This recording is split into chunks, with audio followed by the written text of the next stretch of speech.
एक महीने में एक परिवार को 1 किलो दाल, और वो भी 15% तक पहुंची है।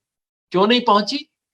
क्योंकि केंद्र सरकार ने पहले सोचा नहीं था, कहा अरे हमारे यहाँ पे तो जो दाल थी वो तो मिल नहीं की हुई थी, यानी कि छिलके वाली थी, उसको तो मिल करवाने में टाइम लगेगा। ये सब चीजें सोची क्यों नहीं घोषणा करने से पहले?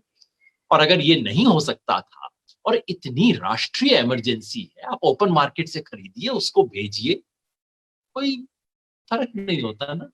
जब गरीबों का मामला आता है तो महीना बीत जाता है, कोई आवाज नहीं उठाता, कुछ पता नहीं लगता। हाँ, अमीरों के बच्चों को दिक्कत हो जाती है तो स्पेशल फ्लाइट्स अरेंज हो जाते हैं विदेश से आने वालों के लिए। क्या कुछ नहीं हो रहा? कितनी स्पेशल फ्लाइट्स इस वक्त चल रही हैं, बस गरीबों के लिए।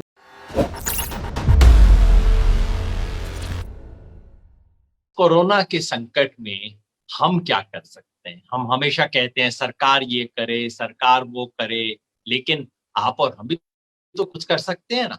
इसके बारे में आज हम बातचीत करेंगे। तो हमेशा की तरह पहले मैं बात करूंगा पिछले 24-48 घंटों की कुछ चीजों की, और उसके बाद आज हम डिस्कस करेंगे हम क्या कर सकते हैं, और दूसरे लोग क्या कुछ कर रहे हैं, ऐसे कुछ लोगों से मुलाकात भी हम करेंगे। बहुत स्पेशल बातचीत करेंगे। हम आज उसे कह रहे हैं 580 का मंत्र। ये 580 क्या है और क्या मंत्र है, और 580 का हम क्या कर सकते हैं, थोड़ी सी देर में मैं बता रहा हूं।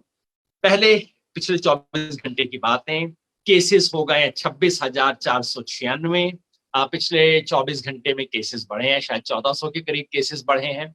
याद है कल मैंने आपको एक ग्राफिक दिखाया था? भारत सरकार कह रही है, पहली बार भारत सरकार ने ऑफिशियल प्रेजेंटेशन करके कहा है कि 30 अप्रैल तक ये केसेस घटने शुरू हो जाएंगे, और 16 मई तक ये केसेस कुल मिला के 0 के करीब पहुंच जाए। अगर ऐसा होता है तो ये बहुत बड़ी सफलता होगी, और लॉकडाउन की जो तमाम डिफिकल्टीज हैं, जितना डिस्ट्रेस रहा है, उससे कम से कम ये महसूस होगा कि हाँ, देश के रूप में हमने कुछ हासिल किया है। हालांकि आज अखबार में कई एक्सपर्ट लोगों ने इस पे सवाल उठाए हैं। कई एक्सपर्ट्स ने कहा है नहीं, ऐसा नहीं होने जा रहा, पता नहीं कहां से भारत सरकार ये आंकड़े दे रही है। क्योंकि गुजरात, महाराष्ट्र और बंगाल, इन 3 राज्यों में आंकड़ा तेजी से बढ़ रहा है। फॉर्चुनेटली तीनों अलग अलग सरकार के हैं, तो इसमें राजनीतिक खेल नहीं खेला जाएगा, शायद उम्मीद करनी चाहिए।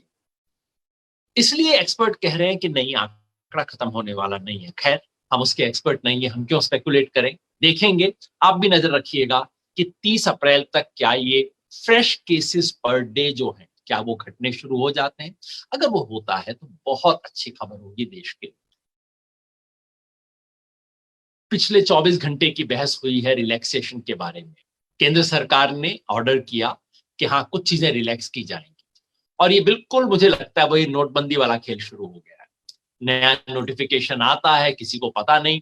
और इस केस में तो राज्य सरकारों को पता नहीं होता, जिन्हें एक्चुअली लागू करना है उन्हें पता नहीं होता।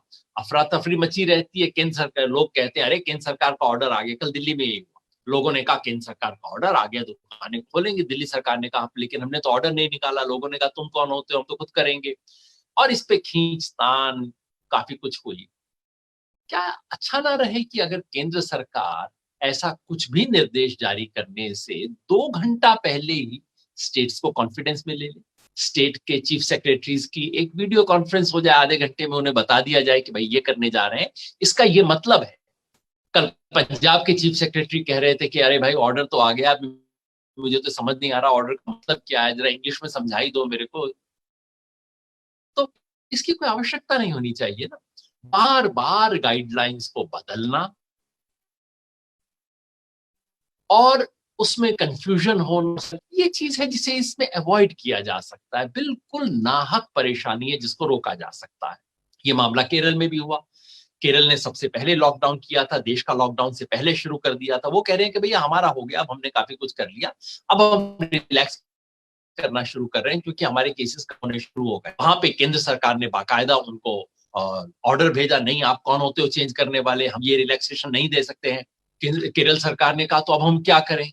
जब तक केरल सरकार कुछ करती तब तक केंद्र सरकार ने वही रिलैक्सेशन देते हुए, जिस रिलैक्सेशन के लिए केंद्र सरकार ने केरला सरकार को रोका था, वो रिलैक्सेशन केंद्र सरकार ने खुद दे दी।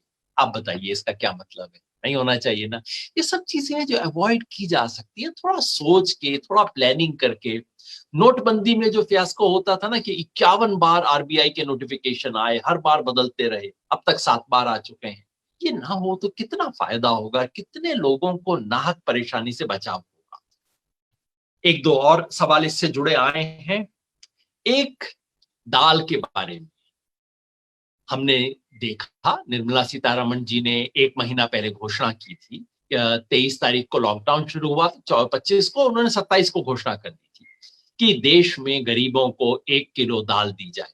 हम सब ने इसका स्वागत किया था। मैंने कहा था ये बहुत अच्छा कदम है, सरकार को सराहना होनी चाहिए। 1 महीना बीत गया है, अब हम सब सोच रहे हैं कि दाल तो पहुंच गई साहब गांव के अंदर।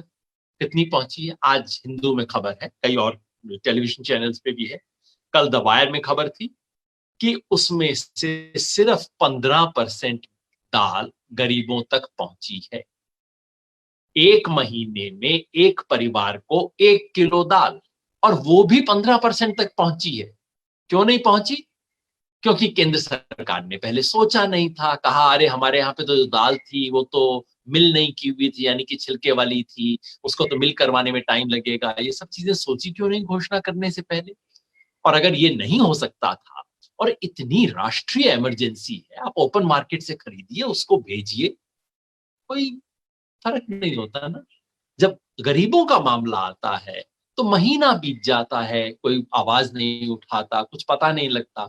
हाँ, अमीरों के बच्चों को दिक्कत हो जाती है तो स्पेशल फ्लाइट्स अरेंज हो जाते हैं विदेश से आने वालों के लिए। क्या कुछ नहीं हो रहा? कितनी स्पेशल फ्लाइट्स इस वक्त चल रही हैं, बस गरीबों के लिए नहीं। एक अच्छा फैसला गरीबों के लिए हुआ है। उत्तर प्रदेश सरकार ने, मध्य प्रदेश और हरियाणा, तीनों ने कहा है कि हमारे जो लोग फंसे हुए हैं उनको हम बसों से लाएंगे। अच्छा फैसला है। मन करता है पूछने का, ये फैसला आप 3 हफ्ता पहले क्यों नहीं ले सकते थे? ऐसा नहीं कि इस वक्त वो कोरोना से मुक्त हो गए हैं। कोरोना के स्प्रेड का खतरा जो एग्जैक्टली 3 हफ्ते पहले था वो आज भी है। अगर आज आप बसेस चला सकते हैं, तब क्यों नहीं चला सकते थे भाई?